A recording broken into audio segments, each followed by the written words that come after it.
Legenda Aji Saka. Tersebutlah seorang pemuda sakti yang tinggal di desa Medang Kawit. Aji Saka namanya. Ia mempunyai dua pembantu yang sangat setia.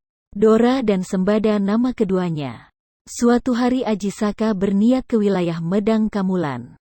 Ia mendengar perilaku Raja Medang Kamulan, yang bernama Prabu Dewata Cengkar yang sangat jahat.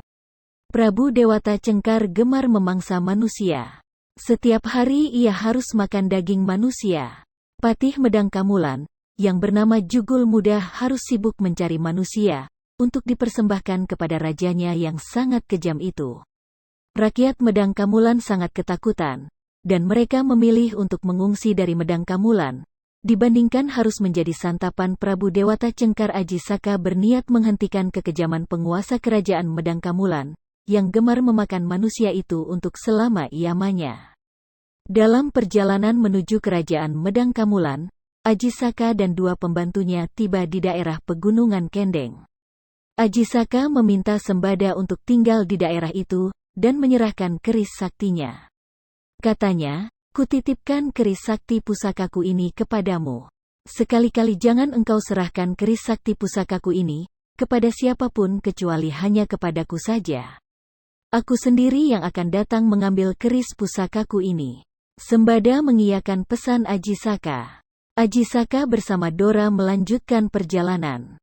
Di sebuah tempat, Aji Saka meminta Dora untuk tinggal, karena ia akan ke kerajaan Medang Kamulan seorang diri. Singkat cerita, Aji Saka bertemu dengan Patih Jugul Muda yang tampak kebingungan, karena tidak mendapatkan seorang manusia pun, yang dapat dipersembahkan untuk Prabu Dewata Cengkar. "Jika itu yang menjadi kebingunganmu, serahkan aku kepada rajamu, wahai Patih Jugul Muda," kata Aji Saka. Patih Jugul Muda sangat keheranan mendengar ucapan Aji Saka.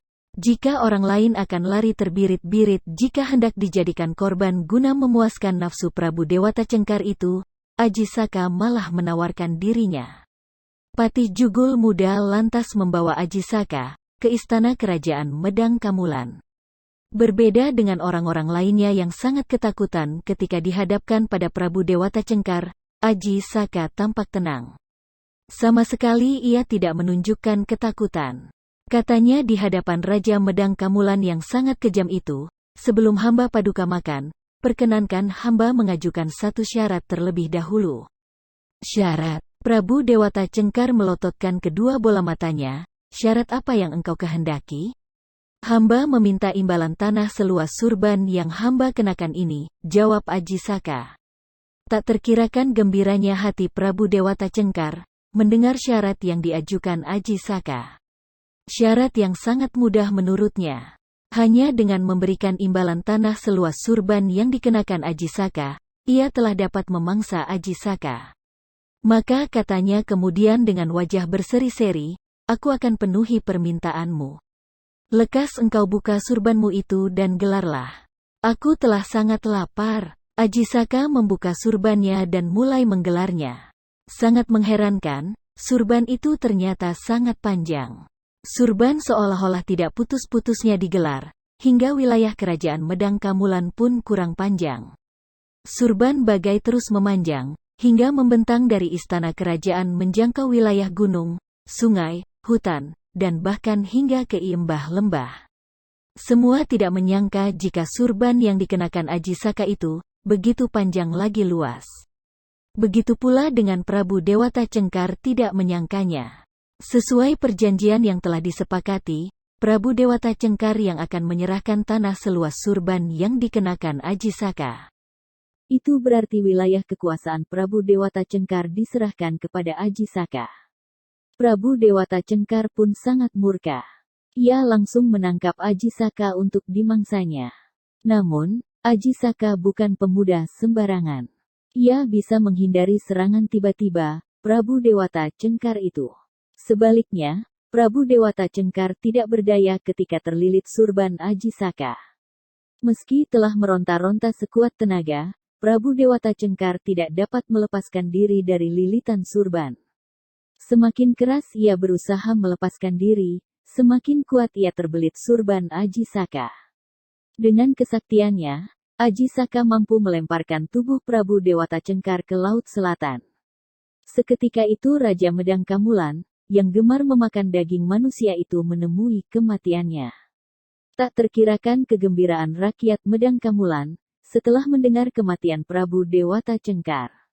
Mereka berbondong-bondong kembali ke desa mereka masing-masing. Segenap rakyat pun akhirnya sepakat menunjuk Aji Saka sebagai pemimpin mereka. Maka, Aji Saka lantas bertahta sebagai Raja Medang Kamulan, menggantikan Prabu Dewata Cengkar. Kian gembira dan berbahagia rakyat Medang Kamulan, mendapati Aji Saka memerintah dengan adil dan bijaksana.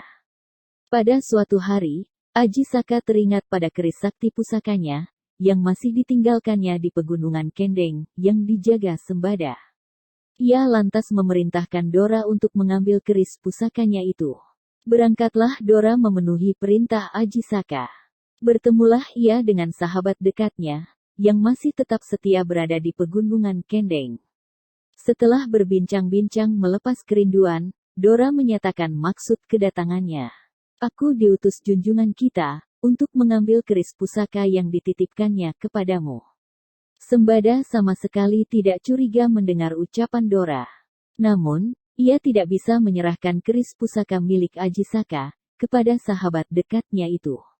Untuk engkau ketahui wahai Dora sahabatku, junjungan kita pernah berpesan kepadaku, untuk tidak sekali-kali menyerahkan keris pusaka itu kepada siapapun juga. Aku dipesannya untuk hanya menyerahkan keris pusaka itu kepadanya saja. Junjungan kita itu juga telah berjanji kepadaku, untuk mengambil keris pusakanya sendiri. Sembada sahabatku, apakah engkau mencurigai aku? Demi Sang Hyang Dewata Agung, aku sungguh-sungguh menjalankan perintah junjungan kita, ujar Dora untuk meyakinkan. Namun, tetap juga Sembada tidak berkenan memberikan keris pusaka milik Aji Saka itu. Ia tetap bersikeras hanya akan menyerahkan keris pusaka itu kepada Aji Saka, sesuai amanat yang diterimanya. Sementara Dora juga tetap bersikeras untuk meminta keris pusaka Aji Saka, sesuai perintah yang diterimanya. Keduanya saling bersikeras hingga akhirnya terjadilah perselisihan di antara mereka. Perselisihan itu terus meruncing, hingga akhirnya terjadilah pertarungan di antara dua sahabat dekat itu. Sementara itu, Aji Saka terus menunggu di istana kerajaan Medang Kamulan. Benar-benar heran ia, karena Dora yang diutusnya belum juga kembali. Menurutnya, Dora seharusnya telah kembali. Karena keheranan dan penasarannya, Aji Saka pun bergegas menuju pegunungan Kendeng. Tak terkirakan terperanjatnya Aji Saka, ketika tiba di pegunungan Kendenga. Ia mendapati dua pembantu setianya itu telah tewas, karena pusaka masing-masing. Mengertilah Aji Saka, jika kedua pembantu setianya itu telah bertarung, demi menjaga amanat yang diberikannya. Sembada akan mati-matian menjaga amanatnya, untuk tidak memberikan keris pusaka titipannya kepada siapapun selain kepada dirinya sendiri, sementara Dora akan mati-matian pula meminta keris pusaka itu sesuai perintahnya. Aji Saka sangat merasa bersalah, atas tewasnya dua pembantu setianya itu. Benar-benar ia terharu, dan memberikan kehormatan besarnya terhadap Sembada dan Dora yang begitu setia kepadanya. Keduanya rela mati demi menjaga amanat dan perintah yang mereka emban.